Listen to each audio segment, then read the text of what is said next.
Hey everybody, Professor Snart, long time no see. Hopefully you had a good Thanksgiving break.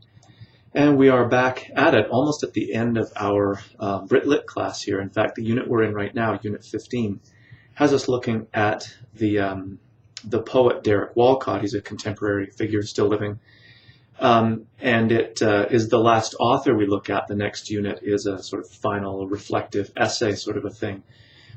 So this look at Walcott moves us into sort of the contemporary, the current age, and it also provides a really great ending point that gives us a sort of vision of the literary landscape as it now stands, as much as we can get a sense of that being right in the middle of it. But it also provides a really great bookend to where we had started our class, which was a little bit before the official 1800 to present time. With Milton and his epic Paradise Lost. So Walcott is an epic poet himself, having written a work called Omerus, which is epic in scope and length, although it shares a lot in common with Milton and that whole sort of tradition of epic poetry going back to Homer, which is a name that's sort of evoked in Walcott's book titled Omerus, but they share some that lineage, but also some fundamental differences. So Milton's work still dealt with really sort of grand action on a grand scale, and this grand subject, in fact, the sort of war in heaven and the fall of mankind, where Walcott's work deals much more sort of locally with more everyday events, although it still has this scope that is epic in terms of geography and history. It intertwines all of these narratives together. We just get such a small taste of it in our textbook. You really don't get a sense of its epicness in a lot of ways. But it still provides a great sort of, look at our current moment, but also return to where we began our class in terms of looking at Milton. Walcott also represents a really interesting figure, because even the inclusion of him in a course like this challenges exactly how we define English literature or British literature. So Walcott is not himself British, but he comes from a place, the very small island of St. Lucia in the Caribbean, that was, at various points in its history, a colony of Britain or England, but also France, I think, Spain. It has been owned and occupied by any number of different cultures. So it's this very small node of lots of different intermingling cultures and traditions.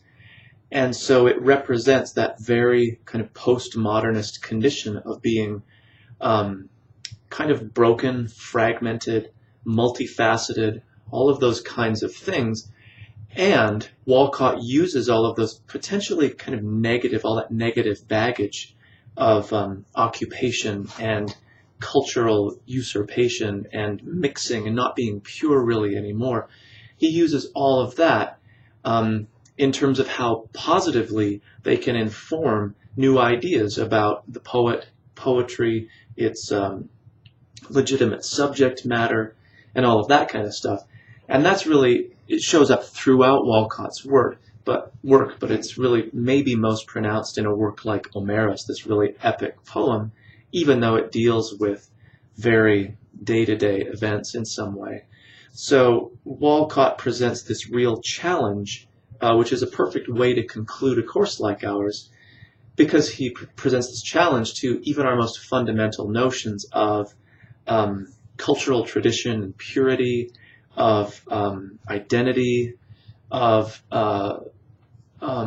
what it means to come from this sort of fragmented cultural background and to have this fragmented identity, and how to sort of rewrite that instead of it being a problem or seeing oneself as damaged because of that cultural mixing, but to actually see that as positive, as the only possible place to be a poet from, to be an artist from, because we all are in some ways inheritors of these mixed cultural traditions. So he sort of exposes the lie of cultural purity that had informed so much of literary history before it.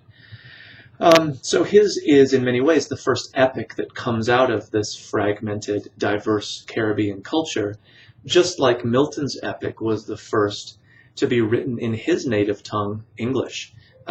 So again, they share this really fundamental connection in terms of their aims as poets and then their accomplishments in terms of the poetry they produced.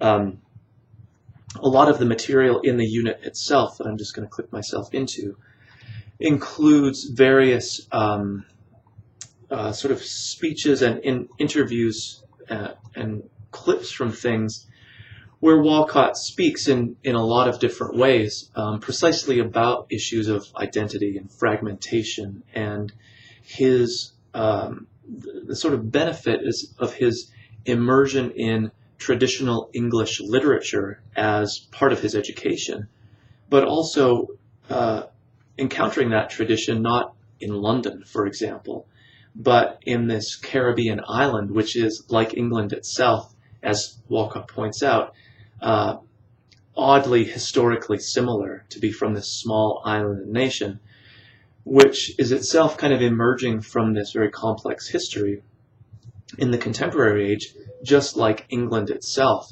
this small island nation that not now so much as like 300 years ago, itself emerged from various kinds of mixed cultural traditions. So Walcott is just an absolutely, for me, engaging speaker. He's a great reader of his own work, but just his thoughts about identity, about one's place in terms of like geographical space and how that informs not just poetry, but how he builds a metaphor, or how he understands something like the sea as a metaphor for the come and go, ebb and flow of history. It's really fascinating. So some of the clips are a little bit longer. His Nobel laureate speech is a little bit long, but is just full of these amazing insights that he's got. And you'll see how he returns to certain themes of identity and history and tradition and all of that on a pretty regular basis. So this final unit really is such a great way of bookending where we've been, but also reimagining where poetry and poets can come from and the scope of their work and what they can accomplish.